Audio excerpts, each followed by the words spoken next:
Guys, this time at the Quick Speed Shop, I just level up the game once again on my Kubota tractor. I just made this quick attach pusher plate for my tractor, all out of Amazon parts for 200 bucks. Let's go into shop and I'll show you how I did it. You guys love my tractor videos so much. I made two tractor quick attach videos that did horrible, so I'm going to make a third one. And this is my last plate I want to make.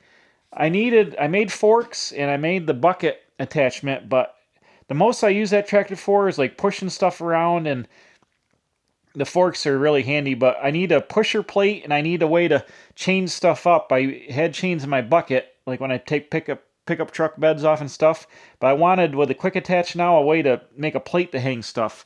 So I ordered another plate from Amazon. It's a 1/4 inch thick, and I ordered some of these rubber bumpers. These are for like van loading dock bumpers, or loading dock bumpers themselves. And then I ordered some D-rings, and I'm making this plate, which is going to be my lifting and picking and pushing plate. And one thing I got to get tomorrow at the trailer store is I got to get a receiver hitch. I'm going to sink a receiver here in the center so I can put trailer hitches in the front of it, and like a pintle hitch mount if I want to, or whatever. But this is the basic layout. I haven't done anything yet besides cut out these pieces of 1.5 by 3 channel that are going to weld on here and then bolt the rubber to them. But I wanted them proud of the plate so I could do some pushing. This will allow me to push trucks and cars around. This rubber is pretty forgiving. I'll be able to push on, nothing with plastic bumpers, but steel bumpers or dead cars I want to push around the yard. I'll be able to push them around with this. And then I've got tons of these lifting points here. These, I think they say 12,000 pounds, or not, unless that's MBSI 2000. They're small enough. They look like they're probably 2,000 pound, I would imagine. I don't think they're 12,000 pounds. That seems awful generous. So I'm going to say they're 2,000 pound. I bought a bag of them. All the stuff I bought from Amazon, I paid, I think, $119 for the plate. All 4 of these rubber blocks are like, I don't know, $40 maybe, $35, $40. And then a bag of 12 of these rings was like 29 bucks. So I've got less than $200 in this whole plate, and this thing will be super handy. So it's going to be beefy and useful. And basically what we're going to do is, I've laid these out. I marked them because every one of these is cast a little bit different. The rubber's off. I was going to line all the holes up and pre-drill them. Well, then I set one on top of the other, and all the holes are off just a little bit. They must just cast them and be like, whatever it is, it is. So I've numbered them all to go on the specific ones I've drawn the holes for. All right, it's the next day, and I went to the trailer store and to the hardware store, and I got some, I got a weld-on receiver tube, or just receiver tube here, and I've butchered a hole in the center of this plate, and it fits in there. We're going to put it in there real fast, but I'm going to talk about safety for a second. There's a channel called Dirt Lifestyle Nate, and he used to be part of Bleepin' Jeep and all that stuff. You guys are into off-road at all. I guess Nate was welding the other day and had brake clean somehow get onto his part from his helper or something. Anyways, he had to go to the hospital because he got like poisoned from welding. And so I got a little concerned because I was going to clean this plate off. It's got a lot of heavy oil on it. Now we're going to clean the mill scale a little bit. And I would use like lacquer thinner or something. Or I have Prep All, and I tried to look on the internet to see if Prep All was okay. And pretty much everybody uses acetone. So I went and got a gallon of acetone to clean the oil off this before we weld it. And you can see how dirty it is. But you never ever want to use chlorinated brake clean, because when you burn the residual left from the chlorinated brake clean, it turns into mustard gas or chlorine gas, and it can kill you or make you severely sick or take down your organs, or stuff that's not good. So I guess when guys TIG weld, they use acetone. Acetone, I guess, is the best thing to clean stuff up. So I went and bought a gallon of acetone, because I couldn't tell from crappy AI Google search now, where they stick the stupid AI into everything, and it gives you right answers and wrong answers, and you got to go digging into forums and stuff to find the right answer, because the AI just gobbles it all together. It's like, oh yeah, you can use Prep All. No problem. Then like the very next statement's like, prep ball can make poisonous gas. I'm like, well, you're telling me to use it and not use it all within the same next sentence. Like, which is it? So I'm like, you know what? I'm just going to go to the hardware store, spend $27 on a gallon of acetone, and we'll clean it off with acetone, because supposedly acetone won't make any gas. It's just straight acetone, and it won't make that mustard gas and kill me, which I don't really want to happen. And it gets the oil off. I would use lacquer thinner, but I wasn't sure about lacquer thinner either. So guess what? I just went and spent the money and did it the right way. It's cheaper than going to the hospital. Luckily, Nate got out, and he's going to be okay, but it could have been bad. He had convulsions and bit his tongue and like passed out and all this other nonsense. That's pretty serious, and I don't need to go back to the hospital at all, so I'm going to do the right thing and to get some acetone right there. So we got that. You'll see the back of the plate. I just, oops. I just wiped off the front side, and then, well, we'll do it again. Where's my grinder?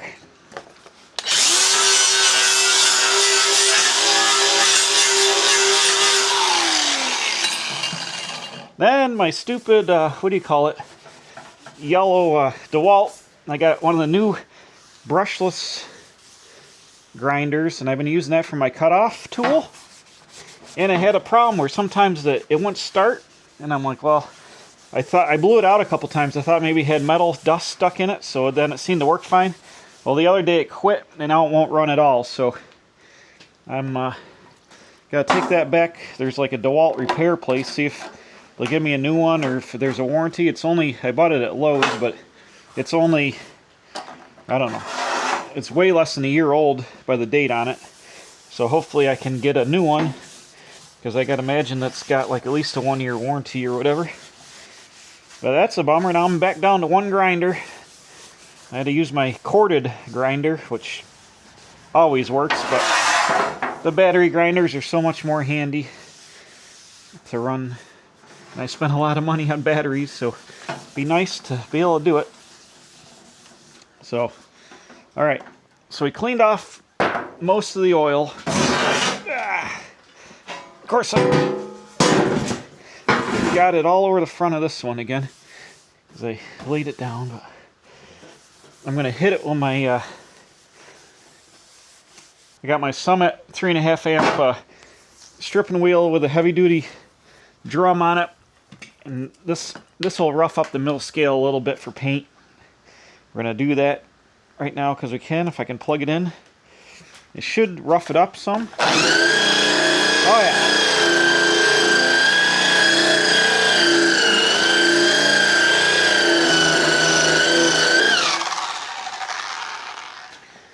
That won't take all the mill scale off, but I roughed it up enough. If I was going to paint this and put it on, like if this is going on a car with this heavy mill scale, because it's such a heavy plate, you would take it and get it sandblasted. I guess there's other ways, maybe chemically, to get mill scale off, but it's hot rolled steel, so it's the carbon and stuff left over when they hot roll it.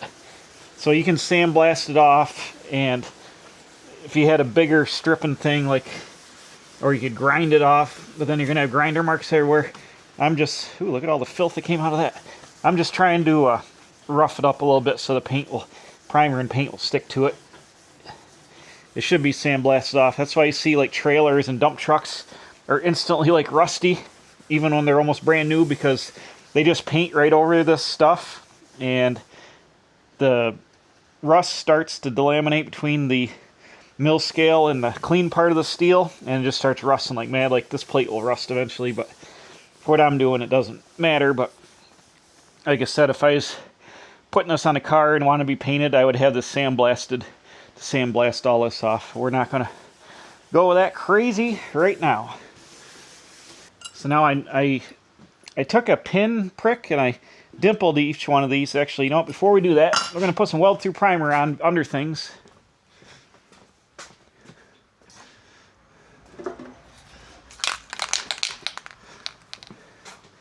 I got this PB by Seymour weld through primer. I'm going to put it under the pieces that are going to get kind of like covered up here. Oops. And it's weld through primer, so we can weld over it, but I just want to put a little bit of protection under, you know, on the bare steel here, under the pieces I'm going to be working on. Just a little bit of protection. And they're still going to be open so I can blow paint up in there anyways, but a little extra primer never hurt anything.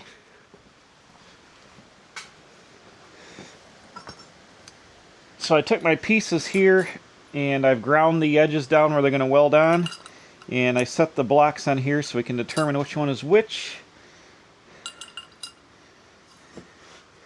And these are just going to line up with the pin pricks I made with the thing, and I'm just eyeballing this thing. This is not a precision build by any stretch of the imagination. Oops. This will be easier if I didn't put these blocks on. It's not precision. Like I said, we're just eyeballing here. We're not getting crazy. Just gonna eyeball her. Call it good enough. So there's our layout for our plate. Get the welder out here and go ahead and tack everything, get it together. I would have thought about welding nuts to the bottom of these plates, but I can just get in here with a wrench and get my nuts on there.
Alright, I got it all welded up here.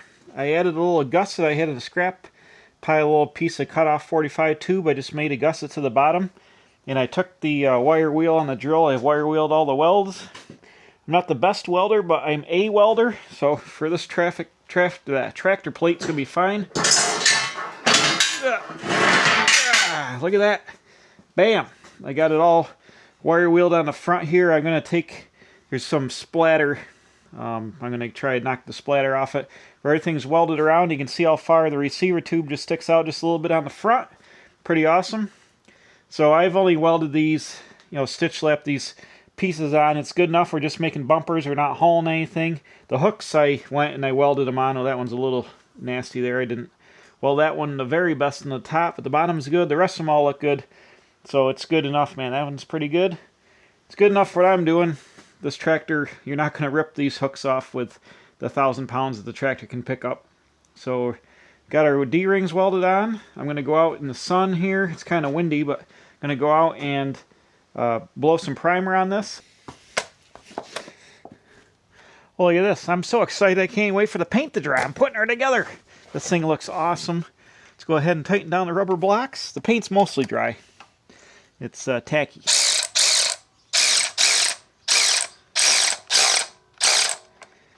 And this is awesome. I love it. I'm glad I painted it orange with the black accents of the rubber instead of painting it all black.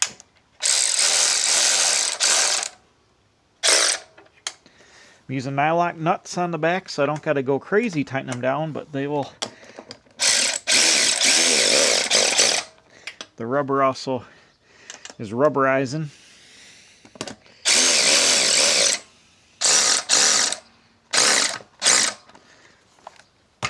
Oh yeah, this is It's gonna be awesome. Maybe I'll push all kinds of stuff. Oops, this guy's gotta come up there. We gotta have it be symmetrical. We can't have it being all off and goofy. This smells like Chinese rubber and Kubota orange spray paint all mixed together into one. I can't get on this freaking nut. There we go. So we can go up and down, but when I want to pick stuff up, I'll go up like this, and then I'll go like this.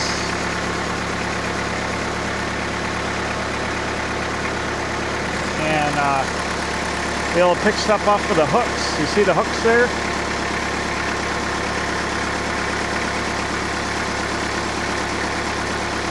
How high can we go? All the way up. Yeah, so I can hook chains on here, and I can pick stuff up. Multiple hook placement. I can wrap. If I have two things, I got my old bucket chains. I'll probably hang on this thing once the paint dries. But this is oh, I didn't get any paint on the bottom edge. Great. Maybe it's got black. That might be black. I'll touch it up, but man, that's mint. That's right on there. Don't get under it. Don't get under it.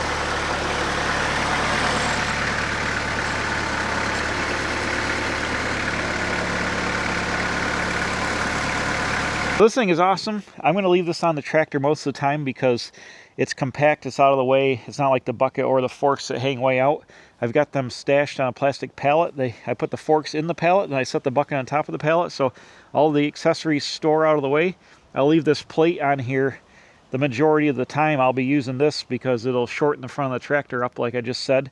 And anything I want to pull around the chain, I just hook a chain in one of these hooks. Got this. These are my there, I think it's 5/16 chain, and I got these eyelets and then a hook, so they come in handy. I'll be using those because they're pretty short, be able to get stuff tied up. But I wanted something like this. Like I said, anytime I want to push stuff around, I've had to push a bunch of dead vehicles. When I first got the Dodge Diplomat police car back here, I was pushing it around or pulling it around with the tractor with a strap and stuff. I could have come right up to that. Car's got steel bumpers on it, so I could have come right up with the pushing plate here with the rubber bumpers, pushed right on the steel bumper. Wouldn't have hurt it at all.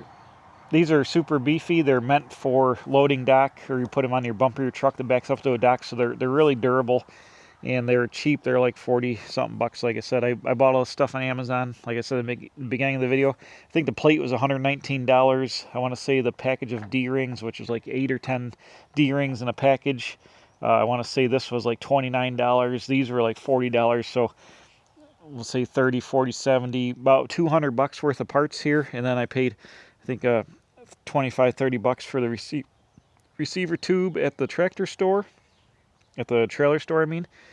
But this is going to make my tractor super, super useful for me. Like I said, this will store easily out of the way. I'll have this on the front of the tractor for the majority of the time, unless I need the bucket or the forks. I've actually got the bucket and the forks on a plastic pallet, a real heavy-duty plastic pallet. I stick the forks right in the pallet, and they just sit in the pallet, and that's where they go. And then the bucket goes right on top of the pallet. So they're all staged out of the way. I want to hit the bucket up. I go, boop, pick up the bucket. I want to put the forks on. I grab the forks, pull them out, and then I'll just take this plate off and set it to the side. But this thing will live on the front of the tractor most of the time. And for 200 bucks, I think this is a super, super, super cool thing to put on the tractor. It's going to be really handy for me. Anytime I want to pick like a pickup box off or whatever, instead of using the bucket and upside down, now I can use this guy and chain it up and pick it right up, no problem. So once again, we've leveled up the Kubota tractor by putting the quick attach system on it.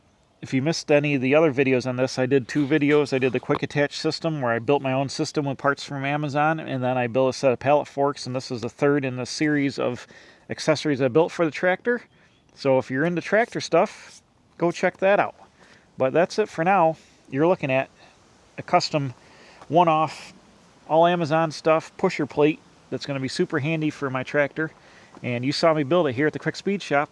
So if you like this, you found value in this video, like a Backyard Barn Find says, go ahead, give a like, do a subscribe, do the hype thing or whatever that means, and leave a comment, and we'll see you next time. I got parts just came in for my C10 truck. I was doing this just as a little time filler gap, and parts showed up. So I'm going to go back in there and work on it. Watching. Bam. We'll see you guys next time, making this tractor even more handy at the Quick Speed Shop.